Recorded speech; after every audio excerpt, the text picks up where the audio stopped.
we've got a team of people who work on evergreen ratings that have specialist skills in there. One guy's a hedge fund expert, one's a property guy, and then there's a couple of guys that can do a little bit more broader stuff, so some private credit, some VC, that sort of thing. We also look at things like agriculture, we've looked at things like water funds, we've looked at all sorts of stuff like that, right? So there's all sorts of things about those sorts of funds that make them difficult to do, while you're also doing sort of a lot of standard daily liquid funds. So you need to spend more time on things like governance. Does it have an external trustee? Does it have an external custodian?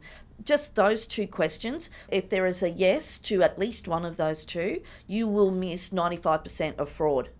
Really? At Okay. least. Because there's an external group actually looking at what's going on.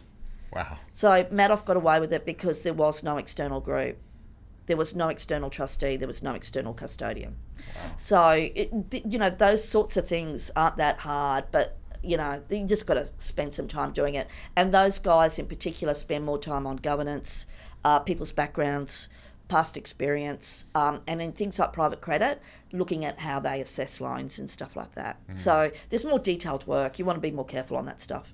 Wow. On the private credit conversation, it seems like we're seeing a slowly rising trend of private credit managers having to step in and, I guess, become equity essentially and start running these businesses. I mean, the Rockpool example is probably one of the more notable ones. Yeah.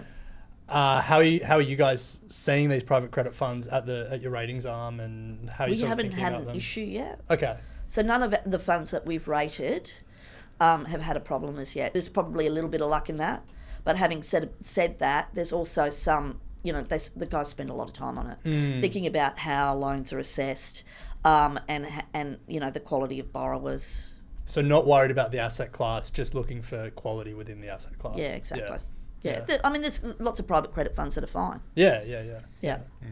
One other, I guess, arm of your business that we found really interesting was you have a responsible investing grading index. Yeah.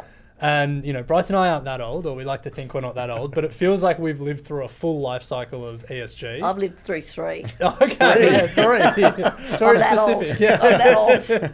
It was funny. It was 2021. It was every second question we got here at Equity Mates was about ESG and the ESG funds, and they were getting a lot of fund flows. And then I think Vanguard ruined it for us all. Do you think you blame them? Well, at least partly. Yeah. I Okay. mean, that whole greenwashing thing. True. It's made it a lot harder. Yeah. I also think the fact that oil prices spiked and all the coal companies had Everyone a year did of well. super profits. and Lots of everyone things all at once.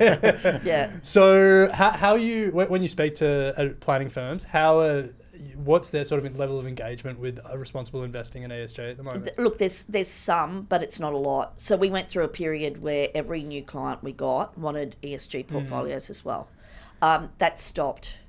We do see some interest. So we've just gotten a new client recently, and they don't want an ESG model, but one of the advisors in there does some ESG work, and so we'll probably just build them a paper model, and we'll work with them to put it onto our index, onto our website, and we'll keep them updated and manage it that way. It won't be big enough to do on its own.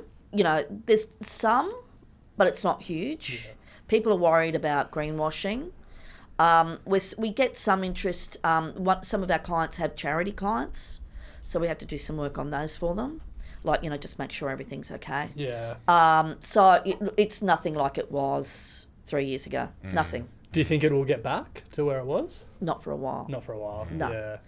No, not for probably a long while. The place where ESG is still huge and probably more important than ratings or anything else is New Zealand. So New Zealand is so green, it's ridiculous.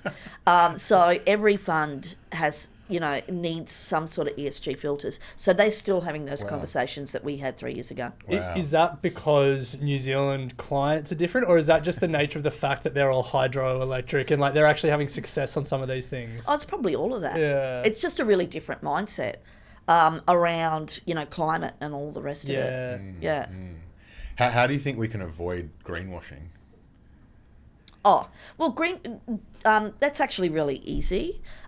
So in that every example of greenwashing that we've had, and the definition of greenwashing is effectively not doing something you say you do, right? So the reality is, if managers were really clear about what they do and they checked all of the claims they made, we wouldn't have greenwashing issues. Yeah. Yeah.